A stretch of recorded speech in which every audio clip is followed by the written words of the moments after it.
for the decades which came ahead, it did have very important significance for the internal cohesive nature of the Irish nation. You will see it also this slightly after. This antagonism in fact weakened, and now it is almost a bitter historical experience. However, as you see, you may notice to what extent it is sometimes remembered due to the current political circumstances in Ireland after the last elections.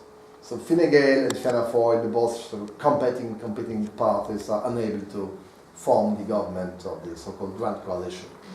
So more or less, I mean, this old tradition is still alive, I think. And since 1937, what is quite important, as I said, it has been not a free state. This old Irish name has been finally accepted.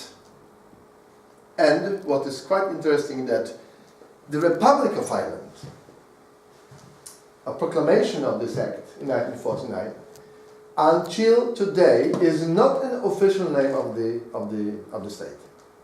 This has to be underlined very strongly. Now, I have to be very rigid as a political scientist and, let's say, historian lawyer, because Ireland, in fact, still has an official name which is Éire. No one knows what does it really mean in terms of the forms of the state. Of course, Ireland is a republic if we look upon the nature of the state.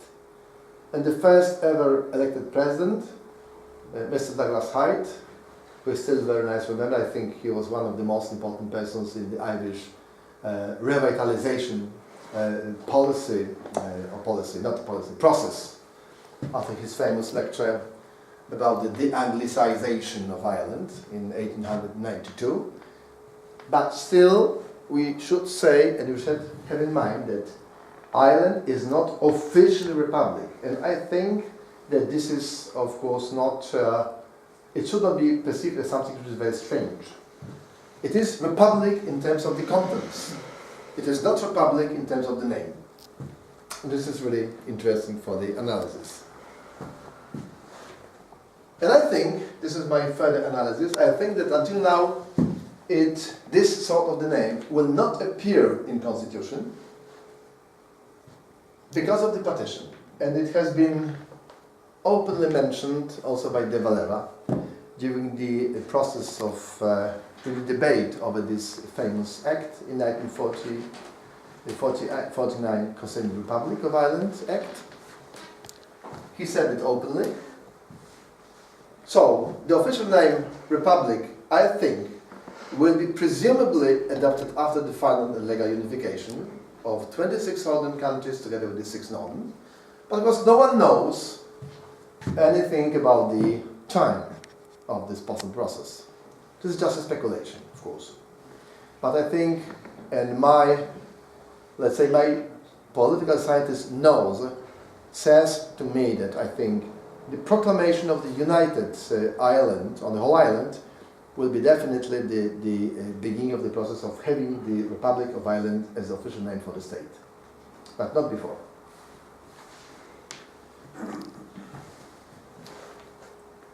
Let me also relate to some of the historical perception of the Irish nation.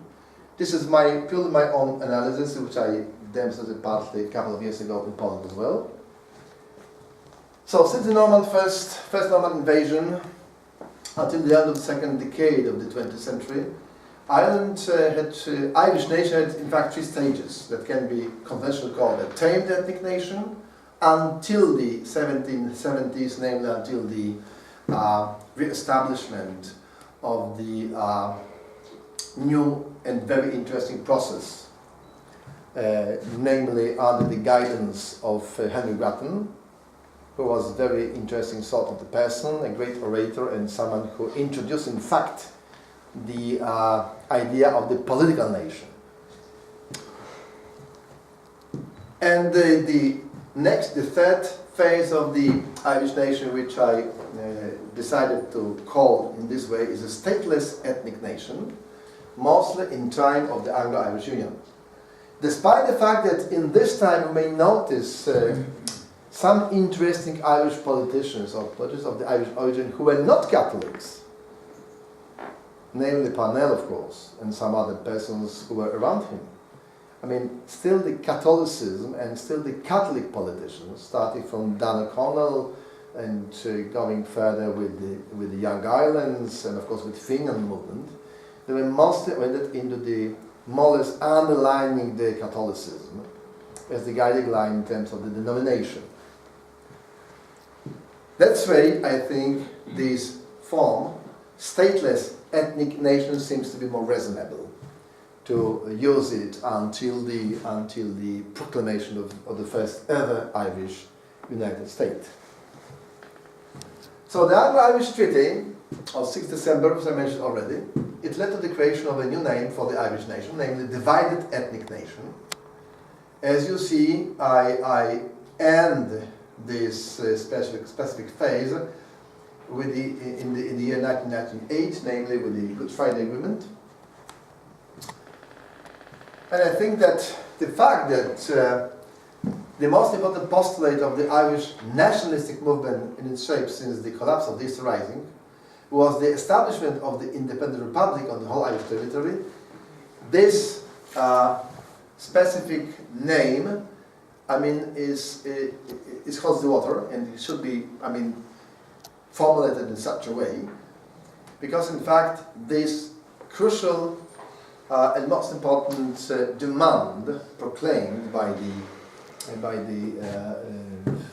members of the temporary government in 1916 has not been fulfilled afterwards. So the most important demand, most important goal of the republicanism in Ireland is still unfulfilled. I may formulate this idea in such a way. So the Good Friday Agreement, after the April 10, 1998, it put forward a thesis about appearance of divided ethnic political nation as a direct consequence of signing of this document. But I think that Ireland might have a chance in the future, no one knows of course when exactly, to become a united political nation with legally equal participation of Catholics and Protestants after Ireland is united. This is only the speculation, but I think that the speculation is also quite important if we look upon the Irish history and especially the Irish internal troubles starting from the proclamation of the state, namely since the 20s. And Poland. You may see immediately some comparisons, some similarities and some differences. As I said, the constant struggle for the state's borders continued until 1923, and they were full of the conflicts with the neighbors. With Czechoslovakia, Lithuania, Soviet Russia, there were 3 Salesian uprisings. 2 of them were defeated, the 3rd one was finally more or less successful. We installed on Polish territory a more or less a fragile parliamentary democracy system of governance, which in fact has never been under any threat in case of violence. There was only one possibility that perhaps Ireland might stop its process of the political development in the form of the democracy during the Blue Shirt movement. But this Blue Shirt movement was only a temporary one, very weak, and as we noticed also in a very grotesque way, Irishmen were not interested in having their own Adolf or Duffy Hitler, and they were not interested to say Heil or Duffy, which was the official let's say, way to salute the leader of this movement. Because Blue Shirts, it was fascist style liked movement in terms of politics, but of course it was in fact very weak, and finally O'Duffy started to be completely without any importance, especially after he went to Spain to fight on the side of John Franco. But in Poland the situation was much different, because we we were unable, of course, to develop and to maintain furthermore this democratic system because it was very weak internally. I mean, the different parties were fighting with each other, and finally, as some political forces noticed, the compromise-like constitution of March 17, 1921, was very ineffective, and the central right-wing governments, which were established in the years between 1921 and 1926, were in fact, as I said, ineffective and very badly perceived by the public opinion and also by the army. And the army was very strongly at the time frustrated with the position also of Marshal Piłsudski, who was removed and who emigrated on his own wish from the active political life. I think the assassination of Gabriel Narutowicz, the first ever Polish president elected at the time, also showed to set the way that Poland is very unstable type of the state already established after the First World War. So we've got, after 1926, the tradition of the mild, as I call it, authoritarian system of governance, due to the three spheres activities. The military coup d'etat of Marshal Piłsudski is the first one. Political, namely the new political elite nominations, including President Ignacy Mościcki, whom I perceive as an excellent researcher, but a very, very ineffective politician, someone like a puppet-like politician in the hands of Piłsudski. And legal regulations, and we have to bear in mind the amendment of the Constitutional Act of August 2, 1926, which in fact initiated very deep changes in the Polish political system from the system of parliamentary democracy into the endorsement, quite important endorsement of the executive power.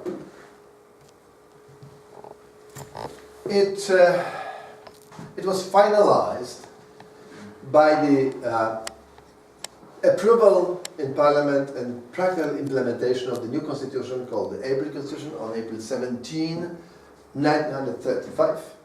And Józef Piłsudski used to play the role as a special one in terms of the Polish political conditions at the time. He was a decided contributor to the content of the constitution, like de Valera. That's why I make this comparison with de Valera's position and with his involvement in the process of the preparation of the Irish Constitution in 1937. Piłsudski, however, was much different comparing to de Valera in case of the Roman Catholic Church, because de Valera, as you know, of course, he was all the time into the certain consultancy with Joseph McQuaid. I mean, one of the most important Irish priests at the time.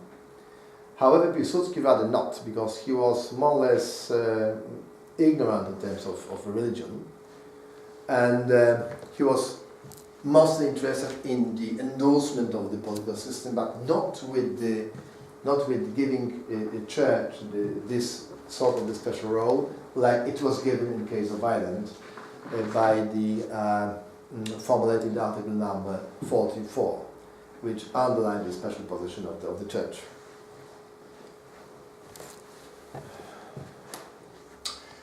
Of course, I'm not going to refer to the Second World War, but after the war, we entered the phase of the struggle for power between the pro-communist and non- or anti-communist political camps in the years 44-47. That's why I think that we should not say that the communist rule in Poland started in 44, because it is not true. In fact, until 1947, this internal struggle, it did have different shapes and different, I must say, different events, maybe quoted as events which showed, to a certain extent, this fighting between those two camps was alive and important.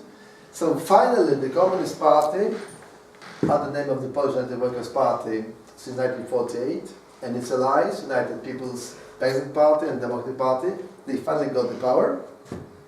So, but it happened after the December 1948. This period is called sometimes as a real socialist period, which means that in that system the Communist Party did have not dominant, this is quite important to say, but hegemonic role, because the term dominant or predominant refers to the parliamentary democracy mostly.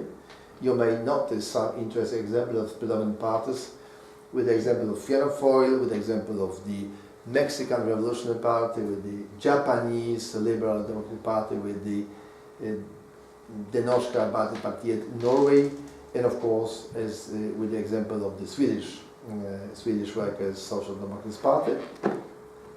Normally the term dominant, as Giovanni Sartori says, refers to the more or less free struggle in terms of politics. But in case of Poland, because we did not have free elections, we were under the Soviet influence zone. I mean, this system, this party system which we did have, should be called as a hegemonic party system, because hegemony was granted without elections for the communists. This is quite important to know in terms of the naming of this period. So, in fact, in Poland we finally had a monistic political system with this special hegemonic position of the Communist Party. Stalin's constitution, adopted on July 22nd, 1952, it was amended on February 10, 1976. There were two acts which were surprisingly very well written in terms of the legal language, but of course which underlines strongly the hegemonic position of the Communist Party. This we know quite well. The Polish realities after the Second World War were full of the crisis, as we know. That's why I named those crisis dates, which you know, of course, very well, and I'm going to refer it to, with a very deep analysis. And finally, in June 4, 1989, the non-communist camp finally was a victorious one in the elections, which resulted as the more or less sort of agreement between the pro-communist and so-called democratic opposition forces. And this victory finally met the preparation of the beginning of the period of the independent Poland, called also under the new name, there was not a People's Poland anymore. We started, and we until now are called officially as a Republic of Poland. Constitution finally was adopted on April 2nd, 1997, and it sanctioned, in fact, the modified parliamentary cabinet system of government. And what you see, I call it as a modified parliamentary cabinet system, because we should not be called as the system with the special role of the president. However, this is sometimes underlined in such a way, but I think we are, in fact, parliamentary democratic system with some possibilities for president to be more active. Definitely the Polish president is much more active than Irish. As far as I recall, there was only one, in fact, crisis in the newest Irish history in terms of the president's role. This is, of course, the crisis of 1976 with the special political behavior of then President Mr. Chiavallo-Dalli, who was against the acceptance of the bill concerning the terrorist activities. And he wanted, and he did it, of course, to send this bill to the Supreme Court for its analysis. And after that, he resigned. So it was the only one case where the Irish president wanted to be active, perhaps too active or overactive, and he failed. Yes? Well, there was also the case with Mary Robinson when what's his name, Reynolds lost his majority in 1994, and he came to her and he looked for a dissolution of the Dáil, and she refused that and said that no, that's it was her prerogative, saying that she could, another government was possible. So John Bruton formed a government shortly after that. So that's the very limited powers the president has to refuse the dissolution of the Dáil. And she did that on that occasion. Yes, absolutely right, Paul. But what I have in mind is the fact that Chiavallo-Dalli finally, and Robinson was victorious in that sense. But you're right, okay. Statistic, of course, she was also, but she was a very special kind of politician. She was the first ever woman elected for this post. And as far as I recall, she was very strongly, let's say, she was absolutely popular as someone who did have a very interesting political career, starting from her Labour Party membership, and after that, of course, to be someone who was very strongly in the women's role in politics. So, I mean, she was acting in completely different times than in the case of Carol of Daly. So she was able, of course, to be more successful than her predecessor. So finally, this system has been adopted, as I said, in 1997 in the case of Poland. And let me also to give you a very sharp analysis of the Polish party system since the establishment of the Polish democracy in 1989. In fact, we may call it as a variable multi-party system, oscillating between short-term and two-block party system in 1997-2001 and between 2001-2005. And after that, we may notice the unequal coalition supremacy of the Civic Platform and the Polish Peasant Party. And finally, we adopted the ideologically polarized pluralism because we have this sort of the system right now. We have, I mean, you may notice this as a very interesting phenomenon that nowadays we do not have a left party in the Polish parliament, which is absolutely a surprise for many, because we have a left party potential, but because of the very silly mistakes which have been committed before by Leszek Miller, former Prime Minister and leader of the Social Party, and also because of certain competition within the different leftist parties, they were unable to formulate a common bloc and, of course, to get a chance to be in Parliament. So we do not have right now a strong center in terms of politics. We have two very strongly oriented against each other political camps right now.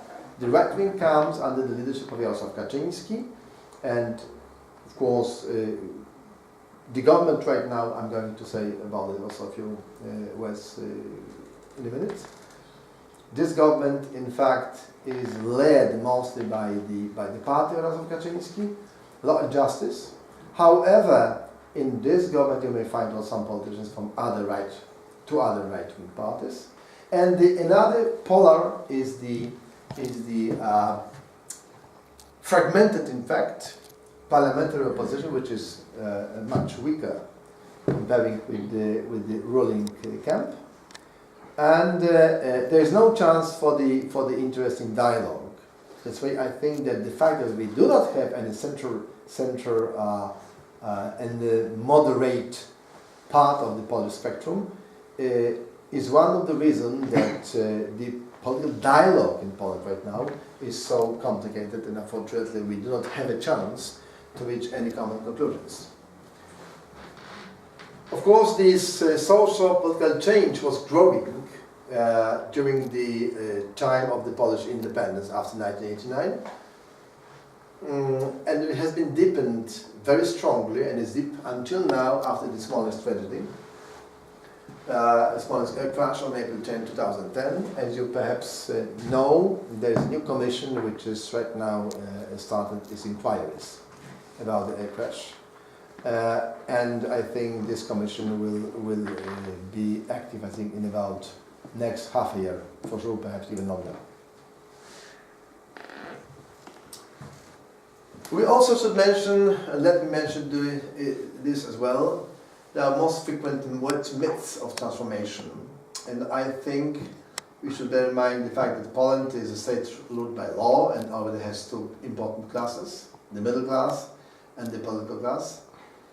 And the point B is that the existing form of the free market is the result of the only possible variant of privatization, and the C, that a given politician or his party are working for Poland and not for themselves. Of course, for those who know some of my comments, because I'm having quite often my comments in the Polish and European TV, I'm very strongly against a certain way of behavior of the Polish political class members. Because I think they are too much oriented on their own political career, not on the certain mission. Of course, I'm not going to be naive enough. I think that politicians, of course, they do very many things on behalf of their own parties. But what I don't like is the fact that quite often they say that they do something for Poles and for Poland. In fact, unfortunately, this is not always the truth. That's why I think these myths, these word myths, which we may notice right now in Poland, they also may deepen some of the divisions between those different political camps. Because almost everyone wants to work for Poland and for Poles, but everyone forgets that even the Latin form of the term party means a part. So politician is in fact working on behalf of his or her own party, not for on behalf of the whole of the all Poles. This is fully impossible. And whenever I have a chance, I always want to underline this fact that politicians, of course, they should be fair in their own analysis, also having in mind the fact that they, of course, are working and doing anything on behalf of their own parties. In fact, these word myths are still frequently mentioned, and it means that I think that the quality of the Polish political life right now is unfortunately not very high. What are the Polish nation's historical concepts until the end of the Great War, namely until the outbreak of the First World War? This is again my own analysis. I call the Polish nation as ethnically exclusivist, or in fact unicultural, until the Union of Krewo, the first ever union undersigned with Lithuania as our partner state since that time. The next period I intend to call as a transitional ethno-political nation until the union in Lublin, 1569. After that, we might be called as a politically inclusivist, in fact multicultural nation of the Polish-Lithuanian Commonwealth until 1795. You are definitely familiar with the fact that there was certain chance to incorporate the third nation to this idea of Commonwealth, namely Ukrainian Cossacks, but this idea was finally abandoned, and because of that, the chance of having the not but triple parts multicultural political nation finally unfortunately was not adopted. Because I say unfortunately because I have in mind something that would be a certain chance to maintain the Polish statehood as more as a strong state in the 17th and 18th century. But because of the resistance of the Cossacks, because of the certain cooperation between them and the Tsarist Russia, it also has to be, of course, perceived and recognized as the lack of the chance for Poles and for Poland to maintain its independent status. And the next phase is a tamed ethno-political nation during the times of partition. In fact, we are under the great oppression from those three partition superpowers. And the next,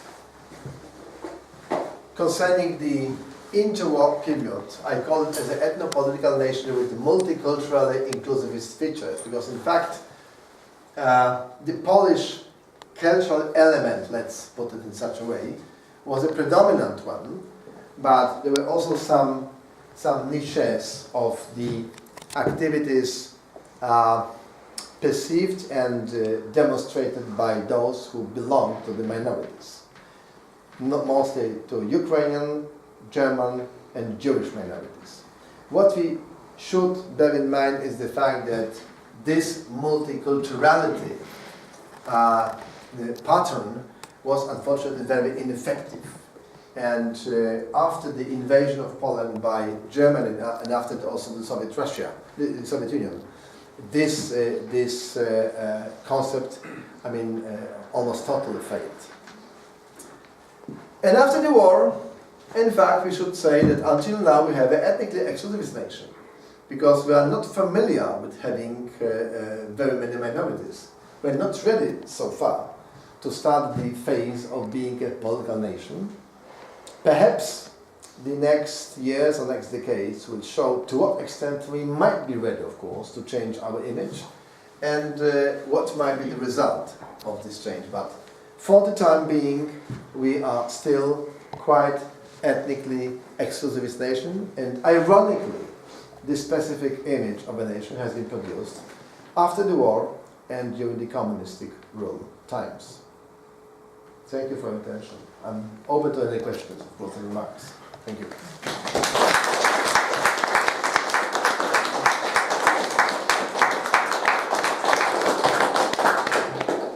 What about the Ukrainian minority now? Because we have 1 million recently. I mean, the data, as you might imagine, are not very precise. We have right now in Poland, we have altogether about 2.5% of different minorities. And I think that due to the certain data, Ukrainians and Germans, they are the two largest groups. But we have another interesting phenomenon which we may notice right now, and this is the phenomenon of Upper Silesian cultural mobilization. And very many of those persons they're ready to call themselves as Silesians, not Poles, not Germans, and not Czechs. So we still do not have any sort of the minorities on a permanent basis which might be larger than 2.5%. Including migrants, we have very many, very small number of migrants right now. Do you know, during the time of communist regime in Poland, that many Poles leave the country to different countries, and how did that affect Poland? I would say not to the very large extent.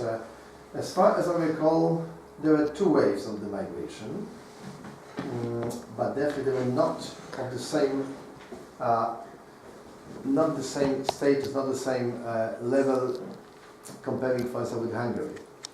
Because in Hungary, and you should bear in mind that Hungary is 4 times smaller in terms of the quantity of persons, of people living there. After the 1956 uprising in Budapest and other places in this country, almost 200,000 Hungarians left the country. I mean, this sort of the phenomenon has never happened in Poland. And what about the population? Did the population increase now, or like in 2015?